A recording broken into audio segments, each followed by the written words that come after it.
Glória a Jesus, a paz do Senhor, querida igreja. Sem demoras, eu quero te convidar a abrir a palavra de Deus no Evangelho segundo João. Aleluia, no capítulo 2. Sabe, essa canção, essa última canção, eu gosto de cantá-la assim. A gente canta: consagramos todo o nosso ser a ti. E eu gosto de cantar assim. Eu quero passar a dica para você. Eu consagro todo o meu ser a ti. Eu consagro todo o meu ser a ti. Eu estou puxando para mim, está dizendo: Senhor, sou eu mesmo. Não somos nós, sou eu, porque pode ser que eu me sinta perdida ali na multidão, né? Eles estão consagrando o ser ao Senhor e eu estou aqui na carona com eles. Mas o negócio de puxar para mim, eu consagro o meu ser a ti. Amém? Glória a Deus. Só para que eu sempre canto, falei assim, hoje eu estou com a oportunidade de falar depois do hino, né? Então deixe-me falar. Capítulo 2. Nós vamos ler os primeiros versículos, até o versículo 11, que diz assim: 3 dias depois, houve uma festa de casamento num povoado de Caná da Galileia. A mãe de Jesus estava ali, e Jesus e seus discípulos também foram convidados para a celebração. Durante a festa, o vinho acabou. E a mãe de Jesus lhe disse: eles não têm mais vinho. Mulher, isso não me diz respeito, respondeu Jesus. Minha hora ainda não chegou. Sua mãe, porém, disse aos empregados: façam tudo que ele mandar. Havia ali perto de 6 potes de pedra usados na purificação cerimonial judaica. Cada um tinha capacidade entre 80 e 120 litros. Jesus disse aos empregados: encham os potes com água. Quando os potes estavam cheios, disse: agora tirem um pouco e levem ao mestre de cerimônias. Os empregados seguiram suas instruções. O mestre de cerimônias provou a água transformada em vinho, sem conhecer sua procedência, embora os empregados, obviamente, soubessem. Então Jesus chamou o noivo, o mestre de cerimônias. O anfitrião sempre serve o melhor vinho primeiro, disse ele. Depois, quando todos já beberam bastante, serve o vinho de menor qualidade. Mas você guardou o melhor vinho até agora.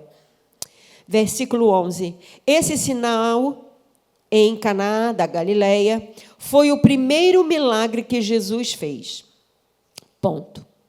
Com isso, ele manifestou sua glória e seus discípulos creram nele. Amém? Pode estar sentado. Eu peço ao Senhor que eu consiga transmitir para você toda a riqueza que eu vejo nesse texto, né, que é tão conhecido, até por ser o primeiro milagre que Jesus manifestou no seu ministério. De início, a gente vê que Jesus ele aceitava convites para cerimônias, né, sociais. Ele era uma pessoa social. Ele aceitava convites. E ele estava ali, naquele evento, naquele casamento. Então, Jesus, ele, além de aceitar, isso quer dizer que ele convivia das coisas comuns do ser humano, porque ele era 100% também homem. Ele era 100% Deus, mas ele era 100% homem também. Então, tinha aquele momento que ele era 100% homem. E, neste momento, ele convivia, né? Ele sentava, ele comia, ele chorava, quando perdeu o amigo dele, ele sentia compaixão quando ele via alguém em sofrimento. Então, ele tinha esse lado dele, 100% homem, porque senão a gente olha assim, mas isso é porque era Jesus, né? Não, não é porque era Jesus, ele era 100% homem, para ele entender a mim e a você. Glória a Deus por isso. Tendo em vista que o casamento judaico durava uma semana, isso eu sei que todo mundo sabe disso, porque todo mundo que vem falar desse casamento fala disso, né? Mas pode ser que alguém esteja me ouvindo e que não saiba. Então, o casamento judaico, ele durava uma semana. E o noivo, diferentemente da nossa sociedade hoje, era o noivo que preparava a festa, era ele que bancava, né? Era ele que bancava. Então, esse noivo ele tinha que se preparar financeiramente, porque seria uma semana dando comida e bebida. Pode gemer aí, pai de... Uma semana dando comida e bebida. E tinha que ter. Não podia ser de qualquer jeito. Tinha que estar preparado. Porque, segundo os historiadores, se faltasse comida ou bebida antes de terminar a tal semana, o noivo poderia ser até multado. E não era uma multa pequena, era uma multa considerável, né? Uau, é isso mesmo que você está ouvindo. Difícil isso, de pensar, né? A pessoa já tem que pensar em tanta coisa, ainda tem que pensar em bancar comida e bebida por uma semana para todos os convidados. Então, a gente começa a entender que Maria, ela devia ser muito próxima, ou, de repente, até parente desse casamento, porque ela estava lá nos bastidores. E ela viu que acabou o vinho. Então, se acabou o vinho, quer dizer que ele não teve condição de comprar o suficiente. Então, se o camarada já está sem dinheiro, ele vai ficar agora sendo penalizado, vai pagar uma multa. Então, a situação estava difícil para o noivo. Por isso, Maria vai e ela fala com Jesus. E é claro que a gente não entende por que ela fala com Jesus, porque, embora ela soubesse quem era, que Jesus era o Cristo, mas ele não tinha se manifestado até então. Mas ela levou a ele um problema que era sério.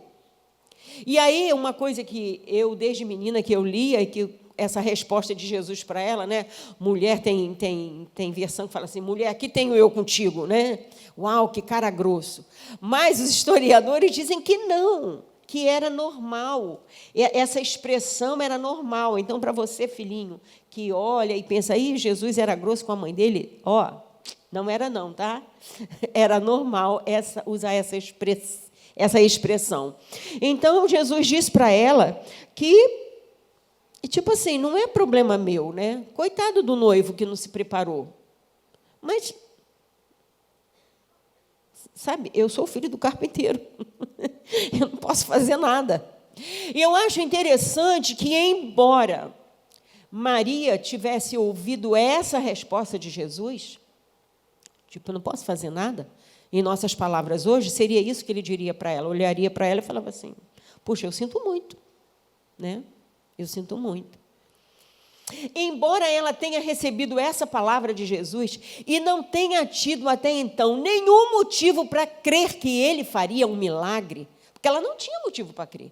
Você acha que até essa idade Jesus não tinha passado por problema? Maria não tinha visto problemas e Jesus não tinha se manifestado resolvendo? A vida é cheia de problemas, amém? Então, ele já tinha convivido com problemas. Maria já tinha visto situações difíceis sem que Jesus se manifestasse. Mas ela levou o problema para Jesus e Jesus, dando a resposta de que não posso fazer nada, que, entre aspas, foi isso que ele disse para ela, mesmo assim, essa mulher vai, chama os empregados, né? Ela não foi falar com o pessoal da festa, fica tranquilo, eu já falei com Jesus. Não, ela só foi para os empregados e falou assim, façam tudo que ele mandar fazer. O que ele mandar fazer, vocês vão acatar. E isso mostra para mim as possibilidades que nós temos como filhos de Deus, de ainda que esteja dando tudo errado na nossa vida. Está dando tudo errado. E eu acredito que você já viveu, como eu, situações tão difíceis, que parece assim, Senhor, eu sei que você pode, você só não quer. Claro, a gente não fala, mas a gente pensa, né? Somos seres pensantes. Senhor, eu sei que você pode fazer. Você abriu o mar. A Bíblia diz que o povo passou a pé enxuto, seco. que é isso diante da conta que eu tenho para pagar amanhã? Não é nada. Então, saber que você pode, eu sei. Tudo bem, você não quer fazer. Eu também aceito. Mas Maria, mesmo tendo uma resposta negativa, ela creu, e ela creu de uma forma tão linda que ela preparou os empregados para obedecer. Falou assim, ó, fica de olho nele, o que ele mandar fazer, faça. Então, primeiramente, eu quero dizer para você, não importa a situação que você esteja vivendo, não importa o que os teus olhos estão mostrando para você de negativo. Não importa, esteja atento e confiante, esteja atenta e confiante, porque Jesus, embora tenha dito para ela, porque Jesus não podia dizer para ela, oh, gente, vamos aqui combinar, ele não precisava dizer nada, né? Ele só olhava para ela. O silêncio também fala, não é? Ela poderia, na interpretação dela, oba, ele vai fazer. Mas não, ele não ficou em silêncio. Ele disse, o que eu tenho com isso? É tipo assim, é para desanimar. É para ver se você vai continuar crendo. Ou se você já vai sair murmurando como eu. Eu sei que ele pode não querer fazer. Não tem que me explicar porque não quer fazer, mas que pode. Não, ela não saiu murmurando. Embora ela não tivesse experimentado nada parecido, e ele tivesse posto água no ânimo dela, ele disse, não tem nada com isso, minha filha. Mesmo assim, ela creu. E ela investiu na crença que estava dentro dela. Então, essa é uma lição que quando eu leio isso, eu falo, Senhor, me ajuda. Eu preciso disso. Na hora que está tudo feio para o meu lado, eu quero ter essa esperança de que pode acontecer no momento seguinte, porque pode ser só um teste de Deus para a minha vida. Pode ser só um teste de Deus para a confiança que eu tenho nele. Ele conhece a minha confiança, mas Ele quer que eu conheça. Ele quer que eu conheça. Então, Maria diz isso para os empregados. O que ele mandar vocês fazer, por favor, façam. O que eu tiro daqui de lição, queridos, que eu achei lindo. Jesus não começou o seu ministério, como hoje a gente vive um tempo, né? A gente vive um tempo de muitas luzes, né? De muitos holofotes, de muita... né? Eu estou aqui, eu estou fazendo, olha eu... E Jesus era o Filho de Deus, ele sabia exatamente que ele veio para fazer maravilhas. Mas ele escolhe o primeiro milagre dele para ficar em off. Ele não poderia, uma vez que ele era só aquele nazareno, filho de José, o carpinteiro. Alguém aqui conhece carpinteiro rico? Não, irmãos. Eles podem trabalhar, ser excelentes profissionais. Mas não dá para ser rico. Então, Jesus era só um desses. Né? Era só mais um. Era mais um Jesus no meio do povo. Então, eu acho que eu começaria um ministério assim, né? Viúva de Naim, né? Quando está levando o filho dela pelo meio da rua, né? As vizinhas chorando junto com ela, porque a pobre da mulher não tinha marido e aquele filho era único.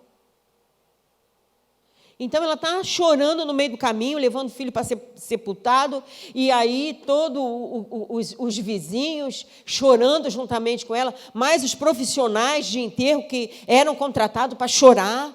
Então, ainda aquela ruma de gente chorando com o caixão na mão, não era um bom momento para ele escolher esse milagre, porque ele fez o milagre, ele ressuscitou o menino e devolveu vivo para a mãe, que a Bíblia diz para nós. Mas não foi o primeiro. Porque a notoriedade dele seria muito grande.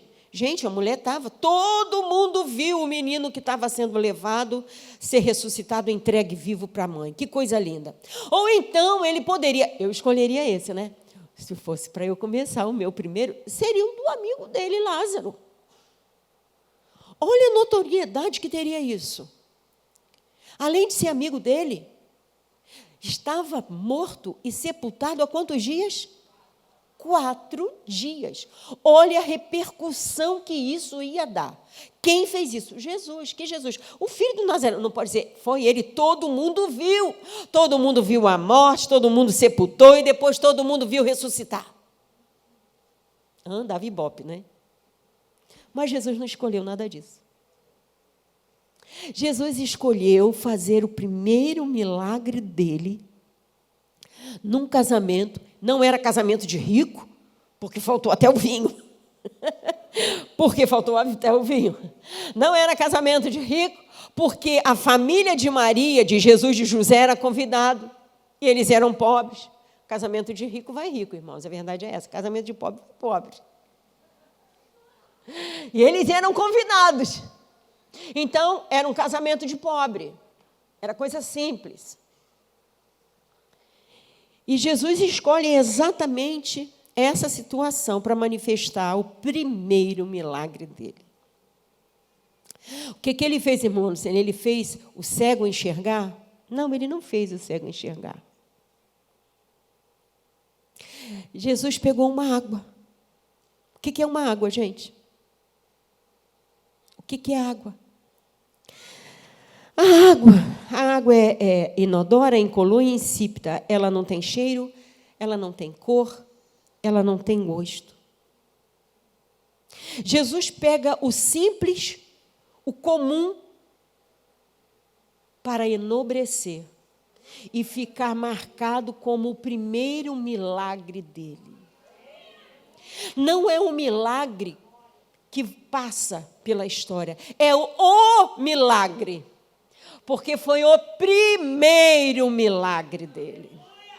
Ele escolheu manifestar a sua glória, porque o versículo seguinte diz que, assim, qual é o versículo 12?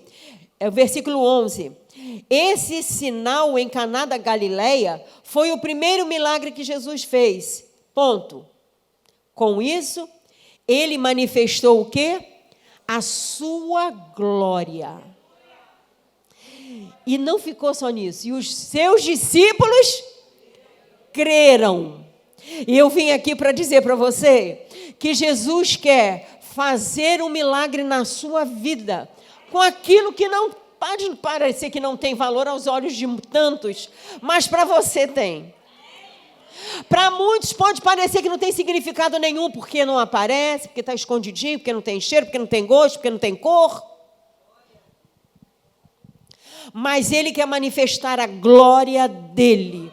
É nesse ambiente de coisas que não estão para que todos vejam, que está escondidinho na casa, que está reservado para alguns amigos, é ali que ele quer manifestar a glória dele. É aquilo que você pode achar que não tem graça, é aquilo que você pode achar que não tem jeito, porque quando acaba a bebida de um casamento, acabou, gente. Você vai comprar bebida numa festa, aonde? Normalmente está tudo fechado. Não é? Acabou. Mas Jesus vem e manifesta. Ele escolheu trazer alegria para aquilo que não tem nenhum gosto.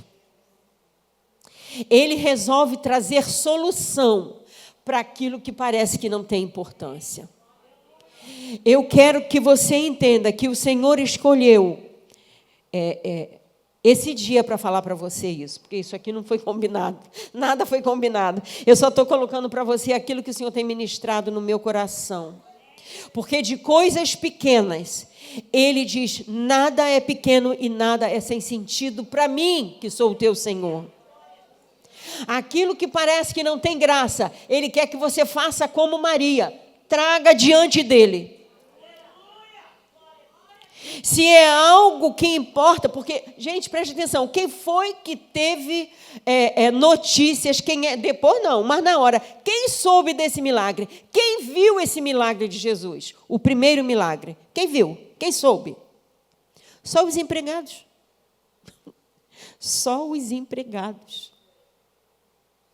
Maria não viu. Maria só deu ordem, só deu um conselho. ela não era dona da festa, não podia dar ordem, né? Ela deu um conselho para eles: façam tudo o que ele mandar. Nem o mestre de cerimônia viu. Tanto que a Bíblia diz que ele foi lá quando ele provou, porque Jesus falou para o empregado: vai lá e mostra lá para o mestre de cerimônia antes de servir. E o mestre de cerimônia fez o quê? Foi atrás do noivo. Como é que você guarda o melhor para o final? Então, nem ele soube. Só os empregados souberam do primeiro milagre que o nosso Senhor Jesus Cristo operou. Irmãos e irmãs queridos, Deus quer manifestar milagre no teu secreto. Aquilo que só você sabe. É ali que Ele quer dizer para você na manhã deste dia: eu quero glorificar o meu nome aí. É aí que eu quero glorificar o meu nome. E é claro, quando Ele glorifica o nome dEle fazendo a maravilha, nós, seus discípulos, fazemos o quê? Cremos. Nós cremos. Porque é pessoal. Nós estamos vivendo um momento, no meu entendimento, não li isso, não ouvi voz nenhuma, é no meu entendimento, que é um tempo de nós buscarmos nossa vida, o nosso secreto, o nosso pessoal. Nós começamos hoje, eu não sei para quem acompanha no nosso grupo das Transformadas, mas hoje nós estamos começando o nosso jejum de uma semana, o jejum de 12 horas de jejum, né? E eu já dei um fla-flu hoje, como se diz, né? Porque eu cheguei, tinha gente levando comida para a classe, eu falei: e o nosso jejum? Mas tudo bem, tudo bem. Ai, ai, ai, glória a Deus. Esse jejum, eu acho que eu já falei aqui uma vez, esse jejum é pessoal. Esse jejum não é pela igreja, esse jejum não é pelos meus filhos, não é pela minha saúde, esse jejum é pela minha vida pessoal com o Senhor. E eu estou numa batalha terrível, porque o Espírito Santo vai trazendo tudo que eu tenho que mudar e eu não consigo mudar. Ai, que desespero que dá. Mas eu tenho que continuar, porque eu vou conseguir mudar. Né? Então, assim é esse milagre, que eu fui preparar essa palavra agora, depois que chegamos ali do terreno. E o Senhor está dizendo de uma forma clara: é tempo dos milagres que só você sabe, no teu oculto. Aquela necessidade que você não partilha com ninguém. Tem coisa que a gente tem até vergonha de compartilhar, de pedir oração. Amiga, me ajuda em oração por esse assunto. Tem coisa que a gente tem vergonha. É tão pessoal, tão íntimo, que a gente tem vergonha de pedir ajuda em oração, tudo bem, mas o que a gente não pode pedir é deixar, e é isso que eu quero falar também, não podemos ter vergonha de pedir para Deus. Para Deus, não sinta vergonha. Deus gosta do diálogo. Jesus gosta do diálogo. Ele sempre perguntava: o que você quer que eu faça? Uau! Eu sou cego, o que ele quer que eu faça? Né? Eu não ando, o que ele quer que eu faça? Eu quero andar, Jesus. Mas Ele gosta de ouvir. Ele gosta de nos ouvir abrindo a boca e dizendo: eu preciso disso aqui. Eu preciso. Mostra para nós mesmos que nós estamos nos vendo, a nossa condição de ser humano, de não conseguir, de dependência dele. Então, por favor, em nome de Jesus, abra sua boca e peça no teu secreto ao Senhor, porque Ele quer glorificar o nome dele ali. É naquele particular teu e dele somente. E eu acho lindo como que o primeiro milagre, que todo mundo fala do primeiro milagre, tenha sido revelado ou vivenciado só pelos empregados de uma festa. A noiva não sabia, o noivo não sabia, ninguém sabia. Ninguém sabia. Jesus está nos chamando para um particular. Ele quer ouvir a nossa necessidade e Ele quer responder. Para que o nome dEle seja glorificado. Para que a nossa fé seja aumentada. Você pode entender isso? Ah, irmã, mas nunca foi assim. É assim que o Senhor quer hoje. Ele quer que a igreja dele seja encorajada. Não porque está vendo fazer na vida do outro. Não porque teve alguém que veio e orou e ungiu. Mas porque você pediu no teu secreto e ele foi lá e ele atendeu. Ele quer se revelar a você. Você entende? Ele quer se revelar a você. Ele deixa Maria de fora.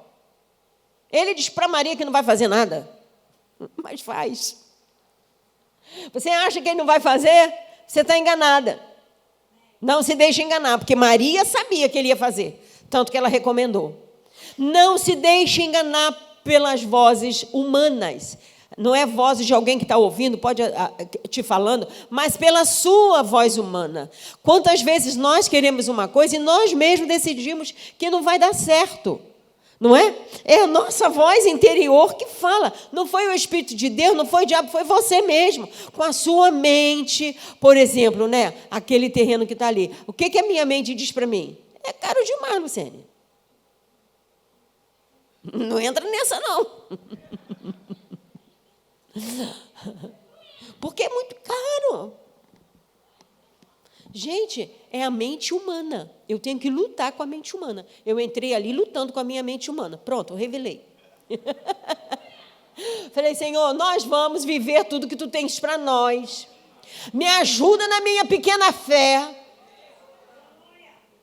Testemunho não falta, gente. Eu tenho amigas que têm uma dívida maior do que esse prédio que está aqui. Mas o Senhor disse para ela, só confia. E todo mês ela vai... Encontrei com ela essa semana, ela falou, não me pergunta como, todo mês eu vou e pago. Não sei de onde que sai, mas todo mês eu vou e pago. E foi assim que nós pagamos isso que está aqui, esse prédio. Foi assim que a coluna saiu. Aquela coluna ali, meu Deus, eu não abria a boca não, né? Claro que eu abria, para brigar com meu marido. Deixe de ser teimoso, vamos fazer uma adaptação. Mas aquilo na minha frente, eu fico pregando para a coluna. Olha para o lado, rapaz, para de olhar para a coluna. Eu falava para ele, né? Vira assim um lado, mas tu fala aqui, daqui a pouco tu vem, tu fala do outro lado da coluna. Deixa a coluna e começa a obra. Meu interesse era o ar-condicionado, que eu não aguentava mais passar calor aqui dentro. E a gente não tinha um ar-condicionado por causa da coluna. Eu falei, meu Deus do céu, que luta com uma coluna, esquece a coluna. O povo quer ar-condicionado, o povo não quer saber se você está de frente para a coluna. Quantas vezes o coitado ouviu isso. Mas Deus honrou a fé dele. E não sei de onde saiu alguém recomendado, não sei por quem. Uma coisa eu sei, a coluna não está mais aqui. Mas não é isso que a Bíblia diz. Se você tiver uma fé do tamanho de um grão de mostarda, você vai pedir para aquele monte, move-se daqui para ali. E a gente fala, mas a gente não crê, a verdade é essa. Não é? A gente não crê. E na hora que tem um monte de dificuldade na nossa frente, a gente perde a oportunidade de abrir a boca, de profetizar, de declarar, porque tem, irmãos, na verdade, eu tinha vergonha de orar para pedir para o Senhor tirar a coluna. Eu achava que Ele já tinha dado tanta coisa, como é que eu vou incomodar o Senhor por causa de uma coluna, gente? Eu pensava, esse homem é demais. Insatisfeito, ganha um terreno, um prédio desse, e vai ficar agora implicando com uma coluna. Né? Então, aí para mim, está sem a coluna. Isso mostra onde Deus quer nos levar. Na minha fé, teríamos a coluna. Você ia ficar mais feliz ou menos feliz? Não. Não ia ficar mais feliz nem menos feliz. Eu ia conhecer menos o poder de Deus. Hoje eu conheço um Deus que tem poder para enviar alguém que não é do nosso círculo para tirar a coluna. Isso fala de impossível. E Deus quer se revelar para nós através de impossíveis. Porque se eu não vivo o impossível de Deus, eu não posso falar para o mundo do impossível de Deus, porque eu não conheço. E é por isso que muita gente nem crê que o povo atravessou o Mar Vermelho a pé enxuto. Por quê? Porque não vive milagre. E nós precisamos viver milagre. Então, a mensagem é: abra sua boca e declare para o Senhor como Maria fez com Jesus. Acabou o vinho. Acabou a alegria. Vinho representa alegria. Acabou a alegria na minha casa. Acabou a alegria, o ânimo no meu trabalho. Acabou aquele pique no meu curso. Coloca diante do Senhor. Isso é muito pequeno, não é não, irmãos? Deus quer que você viva o milagre. Então coloque diante dele. Ainda que não tenha cor, ainda que não tenha sabor, ainda que não tenha nenhuma expressão, coloque diante dele, porque ele quer glorificar o nome dele. Não olha, quem sou eu para pedir? Porque era assim que eu olhava para a coluna, né? Quem somos nós para pedir para tirar uma coluna? Ele já deu um milagre desse. Não olha para quem você é, irmão. Eu estou falando para mim também. Olha para quem Deus é.